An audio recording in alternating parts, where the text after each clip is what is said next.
So guys, obviously fresh off the ban list comes Protos. So with that, we've got a Swordsoul deck profile for you. Konami gives with one hand and they take away with the other. So Baron is gone. But you adapt or die, and I still think this deck could be super fun. I might need to jiggle around a few things, because I kind of thought of something that might be pretty cool. I'll discuss it whilst we're going through the profile. My Swordsoul profiles never do well, ever, so I'm assuming that's because it's quite a popular deck. The deck hasn't really changed since it was released. Like, let's face it has not changed. So yeah, let's just go through it and we'll see if we can get above 100 views. So obviously 3 Moye, normal summon, reveal in hand, summon a token. When it goes to graveyard for synchro material, draw a card. Long one, discard another Swordsoul word monster, summon itself and a level 4 token. And then when it goes to graveyard for synchro material, burn your opponent for 1,200 life points. Tire, banish a Swordsoul or worm monster from your graveyard, and then you get to summon a token. When it goes to graveyard, you can send a Swordsoul card or worm monster from your deck to grave. Incredible Ecclesia. If your opponent controls more monsters than you do, you can special summon this card. You can tribute it, then summon a Swordsoul or a Fallen of Albaz from your deck. That's pretty much it for the Swordsoul names. I did consider playing the newest one, the dude that summons itself, but it's not very good, so I decided against it. Obviously 3 Ashuna is the best one. So they all have the same effect. All the tenues have the same effect, that they summon themselves. If you control no effect monsters, you can summon them from your hand only once per turn, and then they all have different effects. So again, if you control a non-effect monster, you can banish this from your grave, and then you get to summon a worm, a tenu from your deck. But then this one locks you into worms for the rest of the turn. Vishuda. Same first effect. Second effect is you can banish it from the graveyard, target one card your opponent controls, return it to the hand. Then you've got Adara, you can banish it and then add back a banished monster. Shatana, then I'm playing obviously 1 Shatana. This is really good for just destruction really. So you can banish this card from your hand or graveyard, then target one of the destroyed monsters, special summon it, then you can destroy one monster your opponent controls. So pretty good. If a face-up non-effect monster you control is destroyed with a battle card effect. So really it only synergizes with Monk. But again, it can come up if you leave a Monk on the field and then they attack over it, then obviously you can trigger your Shatana that way. And then the best tenu of them all, Protos. The big boy is back. So you can banish 3 monsters with different attributes, and then you call an attribute that's currently on the field, destroy it, and then your next turn no one can summon those monsters. So if Protos is on the field and so is Ashuna, you call light, Ashuna gets destroyed and no one can summon light monsters. So that's the way it works. So Protos is back, like I said. Really easy to get it in this deck as well, really easy to add it. Yeah, so what makes this deck even slightly playable really, especially now the Baron's gone, is you can play quite a few hand traps. So we've obviously got 3 Ash, we've got 3 Veiler, we've got 3 Imperm, and then I guess it's going second card as well, but we're just playing the 1 talents. Just really good. People will Veiler our Moe, people will try to stop our plays, so obviously we're going to use talents to probably draw 2 or look at the hand and steal some and try and get some card advantage. Obviously, as you can hear, I'm still pretty sick, so bear with me guys. Into the spells, we've just got a Swordsoul Emergent. So this is how it's easy to get Protos. So if you don't control a synchro monster, you can only add a Swordsoul. monster from your deck to your hand. But if you do control a synchro monster, then you can add a worm from your deck. So obviously you go normal summon Mori, reveal, you can reveal this in hand really, reveal this in hand, summon a token, make Chi-Chow, Chi-Chow adds Blackout, Mori draws you a card, then you use this to add Protos, and then now you've got Protos access. So yeah. One Sacred Summit. I think this is good as just a one-off. I won't play more than one, but occasionally it does come up where you need a little extender, or if your hand just wasn't great, this does help out in some certain situations. So at one, I think is quite nice. I am playing one Swordsoul Punishment just for fun, really. You can cut this and just play something else, like play enough talents or something, but I just wanted to play it for fun. If you control a synchro monster, target one card on the field or in either graveyard, banish it. If your opponent controls a Ritual, Fusion, Synchro, XE or Link monster, you can banish one synchro monster from your graveyard, add this card from your graveyard to your hand. So essentially it's just the first effect. So basically if you control a synchro monster, you can banish a card. So like, it's annoying that it targets. This would be really good if it was a quick play. If it was a quick play, I think this would see more play because it's a searchable interaction. So you control, and then you can just go, like, they do anything, you can go chain and banish something. So that would have been cool, but they made it a normal spell, so yeah, not great.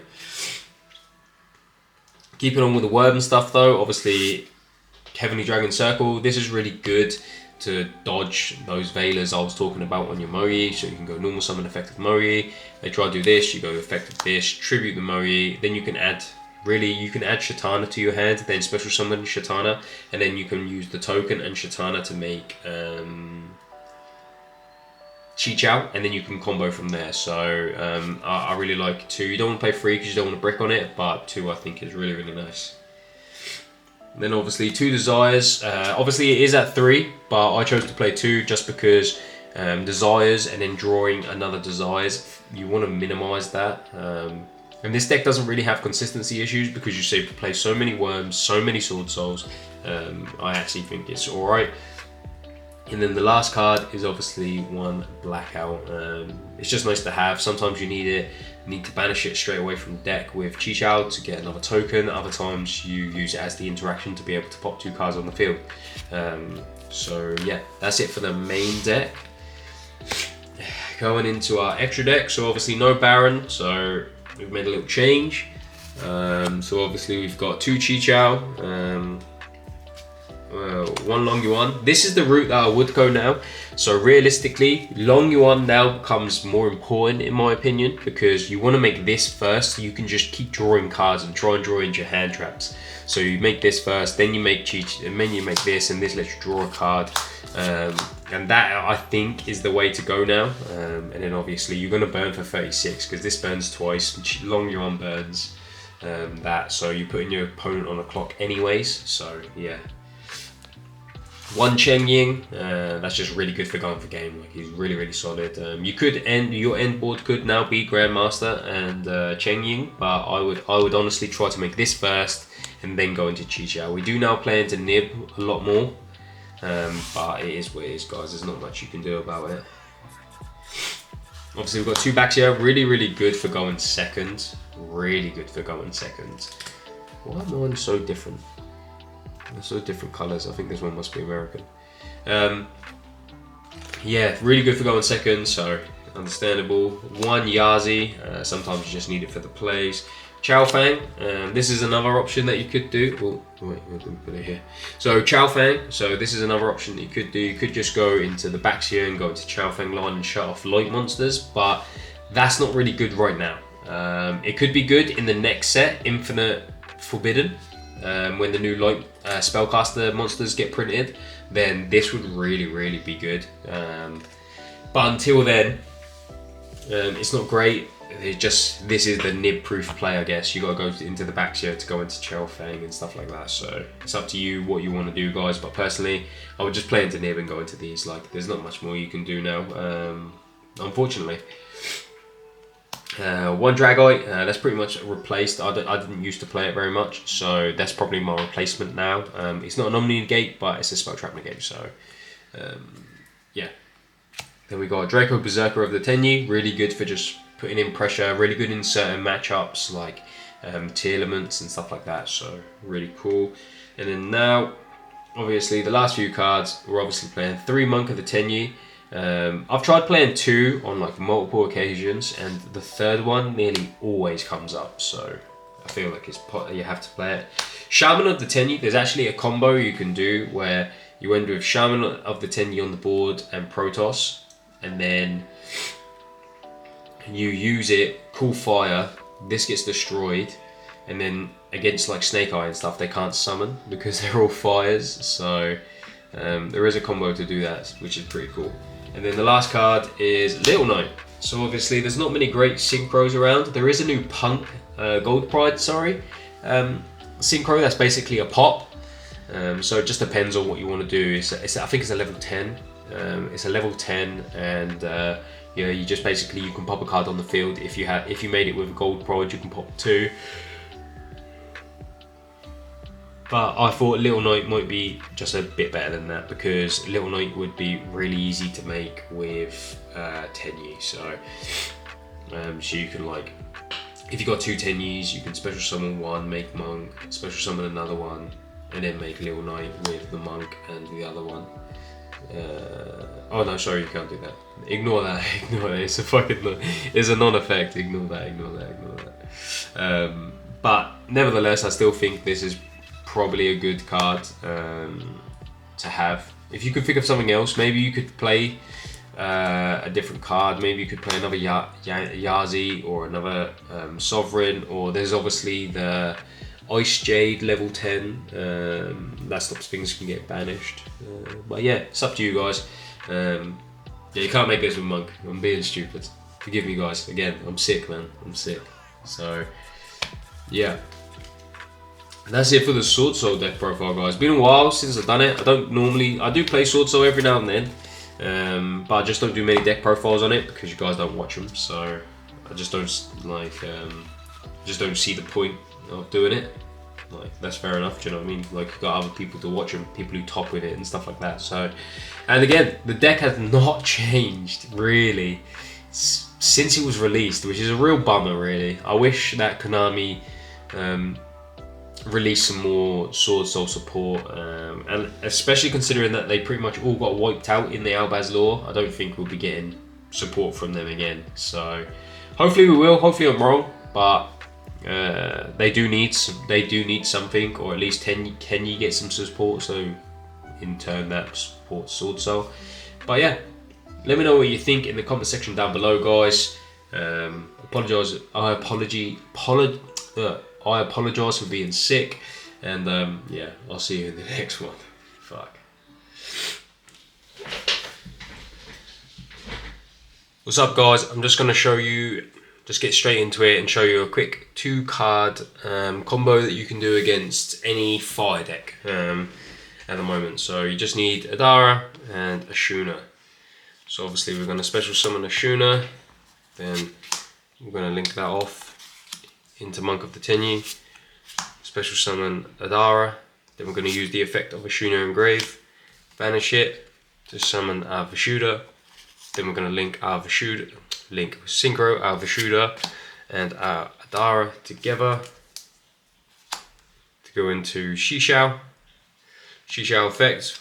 We're going to add Emergence, then we're going to use Emergence to add Protos.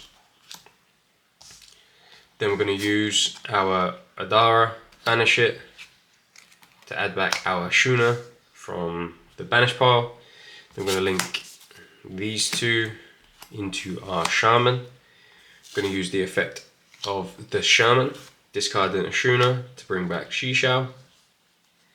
Then of course we're going to banish the 3 that we have in the grave, obviously the Vishuda, the Monk of the Tenyi, and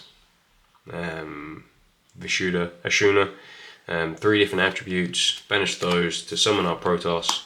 We have a fire on field, so we're going to use the effect of Protos, call in a fire, which means this will be destroyed, and now your opponent is locked out from summoning fire monsters.